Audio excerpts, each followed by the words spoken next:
ओम नमः शिवाय। आइए प्रिय आत्मन मित्रों, सभी मिलकर नित्य प्रति की तरह सर्वप्रथम अपने अपने गुरुदेव भगवान और इष्टदेव की शरण में चलें और उन्हें प्रणाम करके आशीर्वाद प्राप्त करें। और उसके पश्चात हम इस विषय को 84 के विषय को आगे लेकर चलते हैं।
ओम नमः शिवाय। ओम नमः शिवाय। ओम नमः शिवाय। हे समस्त प्रिय आत्मन मित्रों, प्रभु प्रेमी, गुरु प्रेमी, ध्यान प्रेमी आत्माओं, आप सबके भीतर विराजमान अविनाशी अनंत परम ब्रह्म परमात्मा के श्री चरणों में हिमालय की इस तपोभूमि श्री केदारखंड से हिमालयन ऋषि का कोटि कोटि प्रणाम।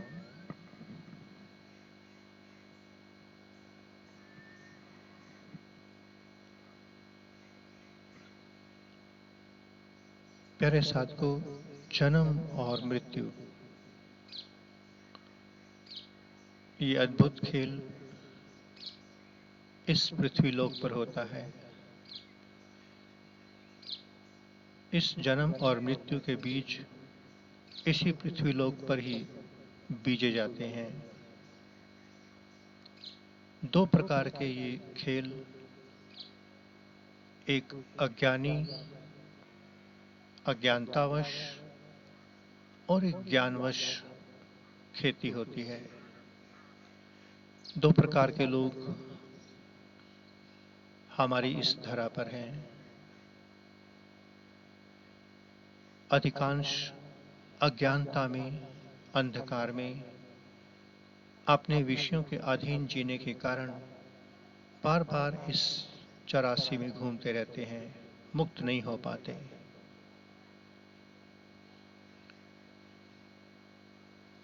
और कुछ ऐसे हैं जो ज्ञान पूर्वक आते हैं और ज्ञान पूर्वक जीते हैं और ज्ञान पूर्वक ही विदा हो जाते हैं। वे ना तो दुख भोगते हैं ना सुख, अपने ही आनंद से आते हैं, अपने ही आनंद में जीकर आनंद में विलीन हो जाते हैं। जैसे बुद्ध महापुरुष, सिद्ध ऋषि मुनि। अज्ञानता के कारण हम सभी बार बार जन्म ले रहे हैं। क्या है अज्ञानता? थोड़ा सा हम उसे गहनता से समझ लेते हैं। हम सभी साधक, साधक ही नहीं, सभी जीव जितने भी हैं, आप एक बात तो जानते ही हैं कि भूमि पर बीज जानबूझकर बीजो या यूं ही फेंक दो, उसने तो फलित होना ही होना है। बस इतना सा विधान हमें समझ आना चाहिए। हम इस 84 से मुक्त हो सकते हैं केवल इतने से विधान से। इस प्रकृति में हर जीव अपने ही पाप, अपने ही पुण्य कर्म लेकर के आ रहा है। वह अपने ही कर्मों से जन्म ले रहा है, अपने ही कर्मों से मृत्यु को जा रहा है। अभी हाल ही में जो यूं तो इस प्रकृति में अनेकों घटनाएं लगातार हो रही हैं, किंतु अज्ञानतावश, अपने अहंकार के वश, विषयों के अधीन, मन के अधीन होने के कारण हम मन से ऐसी खेती करते हैं, बीजते जाते हैं बीज, पता नहीं चलता, दूसरों की बातों में आकर के, और फिर उसका भुगतान किसी और को नहीं, स्वयं को करना पड़ता है। यहाँ हर पाप और पुण्य का फल कोई दूसरा नहीं है। किसी की मृत्यु हो रही है, चाहे वो आपकी है या मेरी या किसी की भी, किस कारण से हो रही है वह स्वयं जिम्मेवार है, दूसरा नहीं। मृत्यु को तो कारण बनकर इस धरा पर आना पड़ता है। कोई ना कोई रूप काल ले लेता है। जगाने के लिए एक छोटा सा उदाहरण आप सबके सामने रखेंगे। यूं तो आपने सैकड़ों बार सुना होगा, हजारों बार, किंतु फिर भी हम उस कारण को आपके सामने इसलिए रखेंगे कि आप तन और मन के प्रति थोड़े थोड़े जागना शुरू कर दें, ताकि आपके कर्म क्षय होने लगें। अन्यथा मन से जो हमारे कर्म बनते हैं वो क्षय नहीं होते, उनका भी भुगतान करना पड़ता है। आप मन से किसी को श्राप देते हैं या वरदान, फलित होता है, लगता है, बहुत दूर तक ये दुआएं चली जाती हैं, मन की दुआएं। तो जब आप मन से कुछ भी करते हैं उसका भी फल मिलता है, और जब हम तन से करेंगे तो क्यों नहीं मिलेगा। अकारण तो किसी को कोई मृत्यु मिल ही नहीं सकती, ना ही अकारण जन्म। आप सबके सामने पितामह भीष्म का उदाहरण है कि किस प्रकार से युद्ध के समय, युद्ध के मैदान में उनके रथ के आगे एक सांप आ गया था और उन्होंने अपने बाण से ही उस सांप को उठा करके यूं झाड़ियों में फेंक दिया था दूर, और वो कांटों भरी झाड़ियों में,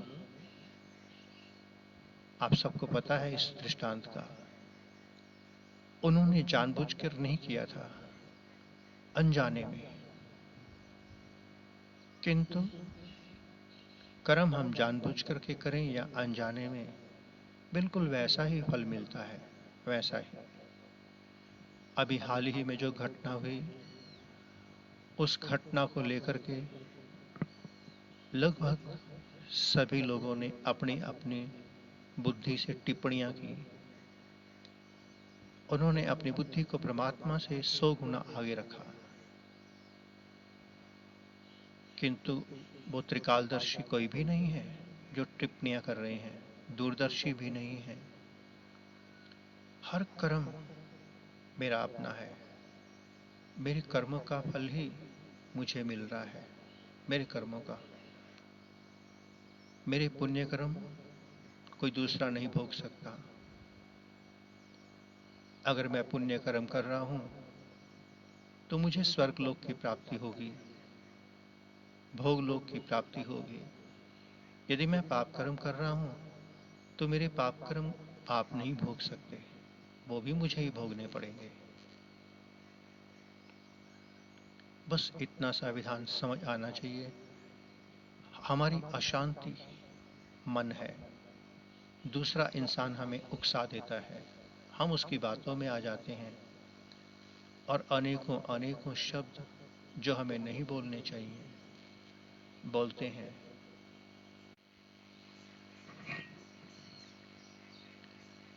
दूसरे ने तो अपने कर्मों का ही भोग भोगा है प्यारे मित्रों, कर्मों का भोग। किंतु हम उसके कर्मों के ऊपर कमेंट्स करके अपना ही, दूसरे का नहीं, अपना ही प्रारब्ध बिगाड़ने लग गए और धीरे धीरे करते करते अपना ही मन मलिन होता चला गया। हो सकता है कि आप बहुत पावन पवित्र हों, भीतर से निर्मल हों, किंतु दूसरे के क्रिया देखकर, दूसरे की जीवनी देखकर, दूसरों को देख करके आपने कमेंट्स करने शुरू कर दिए। भीतर आपकी भावनाएं पैदा हो गई कि फलाने ने बड़ा बुरा किया, बहुत अच्छा किया या कुछ भी किया। बस इसी अज्ञानता के कारण आप बार बार इस 84 में घूमते हैं। अकारण ही आप खेती करते हैं, अकारण अकारण आप झूठ बोलते हैं जिसका कोई लेना देना नहीं। अकारण आदतवश स्वभाव बन गया, छल कपट धोखा करना।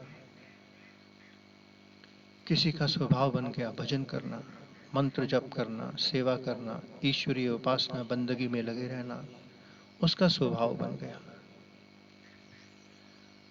तो ये हमारे सारे कर्म हमें बार बार इस पृथ्वी लोक पर आने के लिए मजबूर करते हैं, 84 में आने के लिए। और जो भीतर से जाग जाता है, थोड़ा सा भी ध्यान करता है, साक्षी दृष्टा होने लगता है, प्रभु के साथ होने लगता है, उसे समझ आने लगता है कि यहाँ अकारण किसी को कुछ भी नहीं मिला। एक इंसान का बच्चा सड़क पे जन्म ले रहा है, सड़क पे डस्ट में, और एक सिल्वर स्पून में। आखिर दोनों के कोई प्रारब्ध रहे होंगे, अन्यथा इंसान तो इंसान ही है। जैसे मैं कर्म कर रहा हूं, उस कर्म के हिसाब से भगवान बुद्ध, भगवान महावीर, मीरा, सूर, तुलसी जैसे लोगों ने कई जन्मों तप किया होगा, पुण्यार्जन किया होगा। उस पुण्यार्जन के कारण वो आज भगवान की पदवी को उपलब्ध हुए, मोक्ष मुक्ति को उपलब्ध हुए, 84 से मुक्त हुए, इस पृथ्वी लोक से मुक्त हुए और अनंत लोकों की ओर अपनी यात्रा पर चले गए। किंतु हम सुबह से रात तक, रात से सुबह तक, हर समय दूसरे के साथ, दूसरे के भीतर, दूसरे के अनुसार दूसरे का जीवन जीते हैं। हर समय दूसरा, और वही दूसरा ही हमारे जन्म और मृत्यु का बंधन का कारण बन रहा है। इसलिए जब जब कोई भी साधक भीतर से जागता है, ज्ञानी होता है, परमात्मा के संग जीने लगता है, तो उसके भीतर ट्रांसफॉर्मेशन होती है। हम सभी कहते हैं कि हमारी भारत भूमि ऋषियों मुनियों की भूमि है, ज्ञान की भूमि है, अद्भुत भूमि है। किंतु इस अद्भुत भूमि में हम सभी दिन रात निंदा चुगली, दूसरों की कमियां निकालना, ईर्ष्या द्वेष करना, दूसरे के कर्मों को अपने ऊपर लेना, ये है हमारा ज्ञान, ये है हमारा विज्ञान। अभी कल परसों एक पोस्ट में शंकराचार्य जी के बारे में देखा, अखबार में आया है। शंकराचार्य की पदवी, उपाधि और सहन शक्ति जीरो।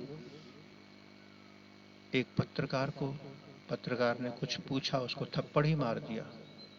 इतनी भी सहन शक्ति नहीं। ये है हमारे संस्कार संतों के, महात्माओं में। क्योंकि हम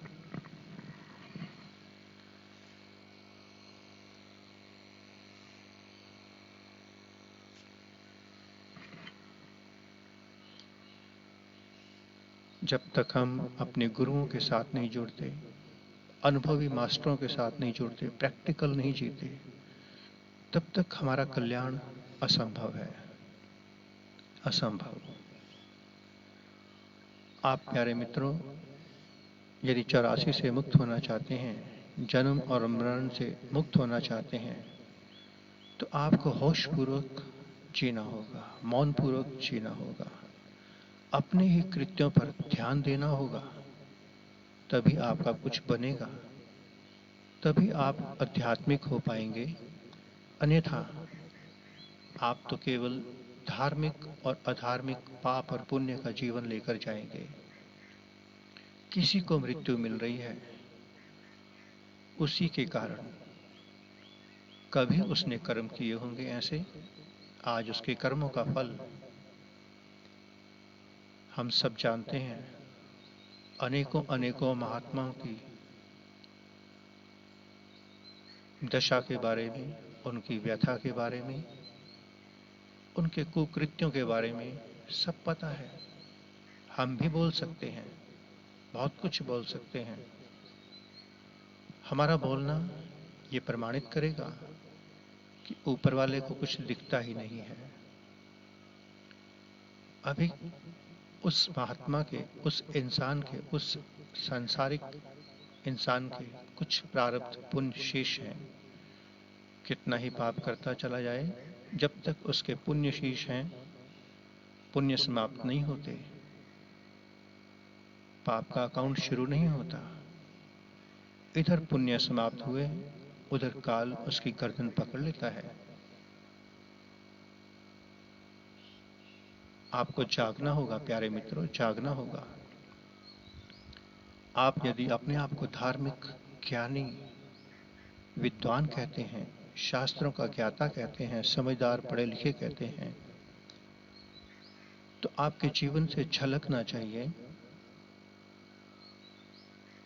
आपके भीतर दुख उतरा, करुणा उतरी, दया उतरी, दूसरे की वेदना देखकर, स्वाभाविक है, मनुष्यता है, उतरनी चाहिए।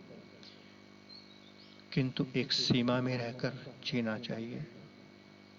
अकारण ऐसी टिप्पणियां, अकारण।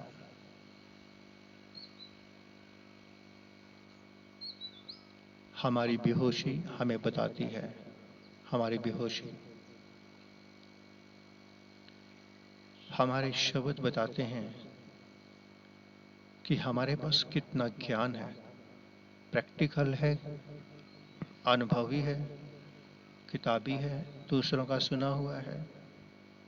जीवन भर हमने शास्त्र पढ़े, जीवन भर सत्संग सुने, जीवन भर तपस्या की, इतना भी समझ नहीं आया अभी तक हमें कि हर पाप और पुण्य सभी का अपना अपना है। कोई किसी का पाप पुण्य नहीं भोग सकता। इसी अनिद्रा, इसी नींद के कारण, बेहोशी के कारण हमारी बार बार ये 84 बन रही है, बार बार। ऐसे कब तक चलेगा? 2 घंटे आप भजन करते हैं, दिन भर दूसरे की बातें करते हैं, साधु बन गया हूँ, सन्यासी हो गया हूँ और भीतर संसार लिए घूमता हूँ।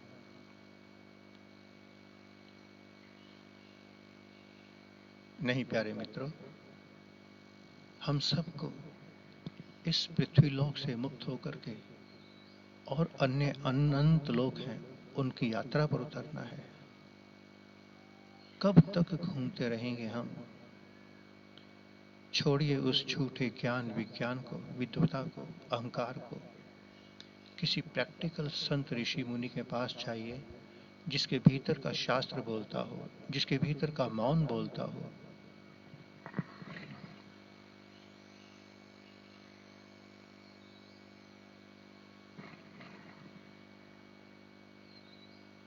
बस इसी संदेश को देकर के हम अपनी वाणी को आज इतना ही विश्राम देंगे। संध्या के समय ध्यान के लिए हम सभी इकट्ठे होंगे। तो आइए सभी मिलकर इस 84 से मुक्त होने की क्रिया में उतरें। बहुत हुआ दूसरा, स्वयं की ओर चलें, दूसरे से हटें, दूसरे को दूसरे के कर्मों पर छोड़ दें, हम अपने कर्मों को संवारने में निकलें।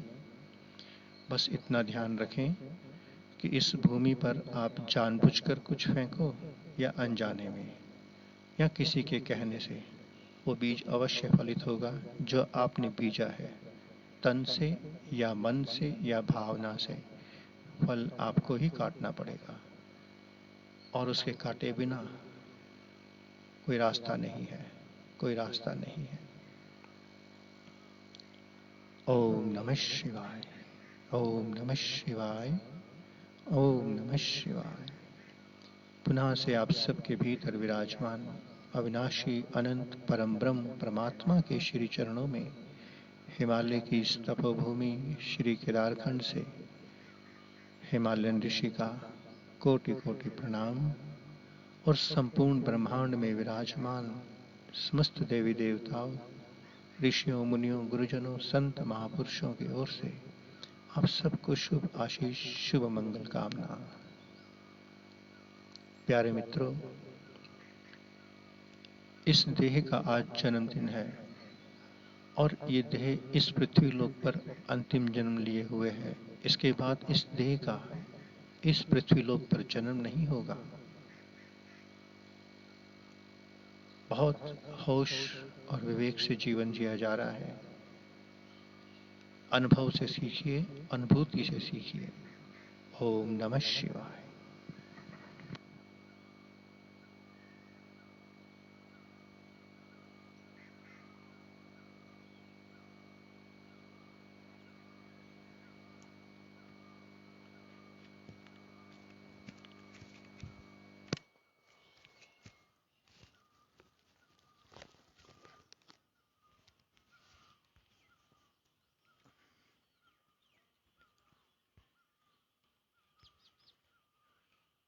ओम नमः शिवाय।